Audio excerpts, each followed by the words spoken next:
Our lesson is titled, The Unity of Vine and its Branches.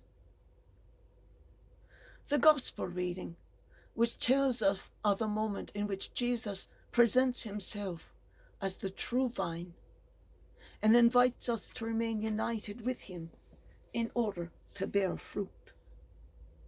Like the vine, which is a plant that forms a whole with its branches, which are fertile only if they remain one with the vine.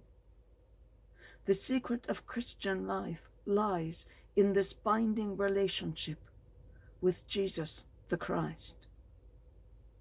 One must remain with the Lord in order to find the courage to go out of ourselves, out of our comfort zones, out of our narrow and protected spaces, in order to go forth into the open sea, made up of the needs of others, and to bear witness to our Christian vocation.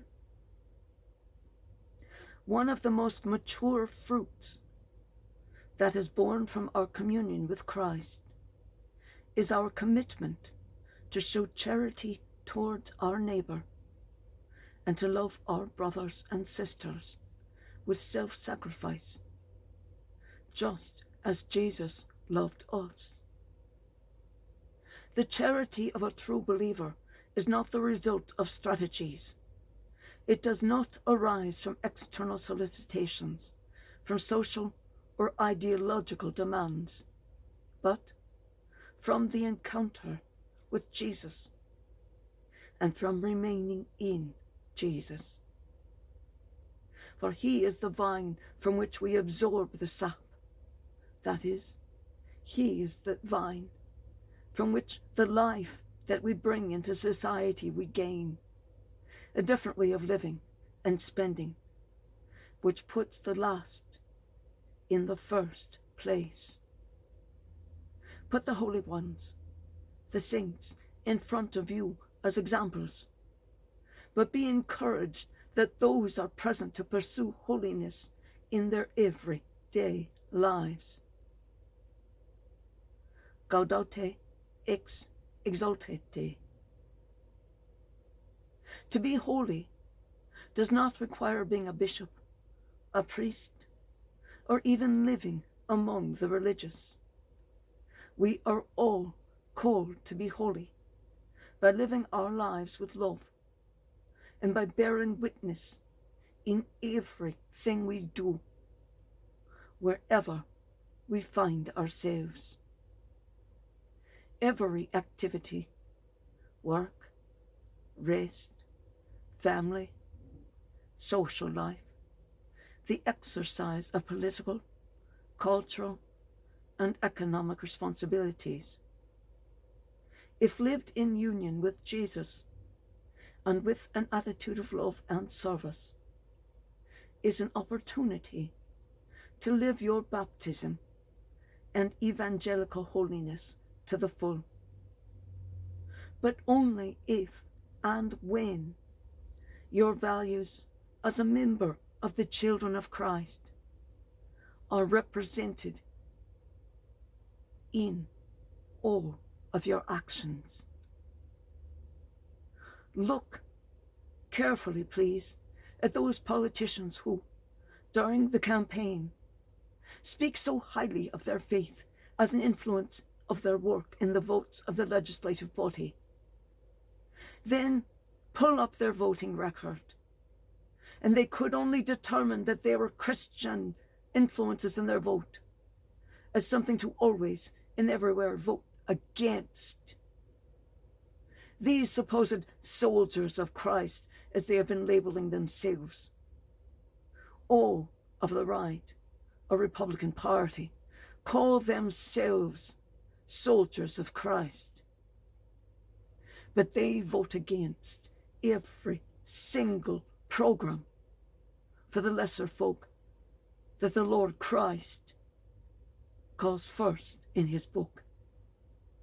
So how can these people, these 97% male, 3% other, call themselves soldiers of Christ, when all they do around the whole damned world is work to destroy whatever program has been set up to help the poor, to help the needy, to help the elderly and disabled, and most especially in India, for instance, to help the women down to 9 years old who were being gang raped if they took the train. The government did nothing, but it was one woman who started the Gang of Pink. All of the women started wearing pink. And when one was seen, there would be at least 50 with her. The Gang of Pink stopped the men. The Gang of Pink made sure that that official that raped the 12-year-old girl and then got off was not even held to term for that, was taken by the state and is now spending 14 years in prison after the city government declined to prosecute due to a lack of evidence. The number of times young women in India, 9 to 15 years old, have been raped is beyond your imagination. But with the Gang of Pink, I'm not even going to try to say it because I will butcher it, and I do not want to take away the honor, the glory of these women by hurting their name, mispronouncing it. For it is only they who have helped other women. Men would do nothing. The police did less than nothing. They would rape the girl again. Yeah. So when you look at the politicians, for instance, those politicians who vote against gun control are the ones who are voting for controlling abortion. It seems to be they have no consistent value of life. When you're under the age of 1, you matter to them. But once you're over the age of 7, they don't give a flying fig about you. And so what the women, many of them are deciding to do, is to take the legal gun in Texas and kill the infant. That will be legal under the law within Texas, so long as that infant is still within the mother's body in any form. She can do that. These politicians who can't find a straight line from one law to the next, they want you to support further eliminations of the programs to feed those without funds. So their community resources become exhausted. Food shelves that were designed to be stopgap are now part of weekly grocery shopping for many families. These men and the few women want to return to Congress to further cut educational programs, so no one like me could ever again attend any college or university.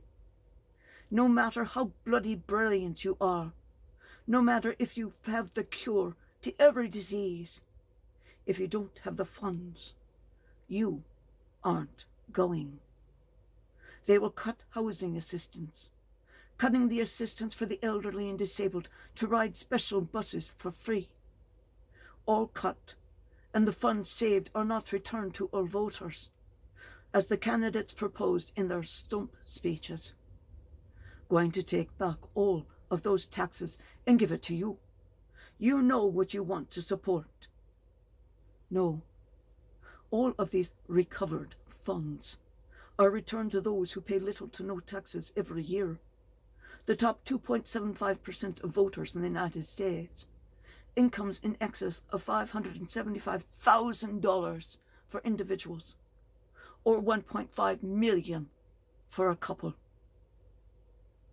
The vine and the branches may be unified, but some branches are skinning the other branches alive, while the local branches are strangling the others so as to steal any sap they retain. You choose. Will you support these politicians who steal from you? Will you support politicians who rape children?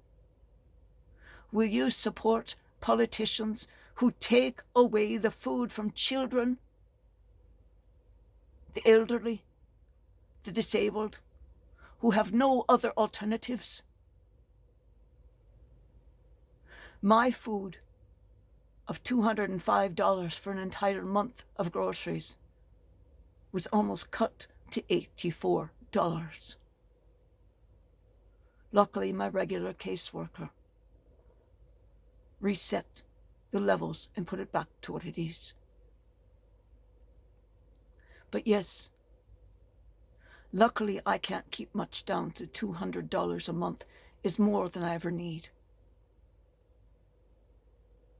Think about it. Could you live on $200 a month in groceries and never go out? I can't afford it. Can you live on that little?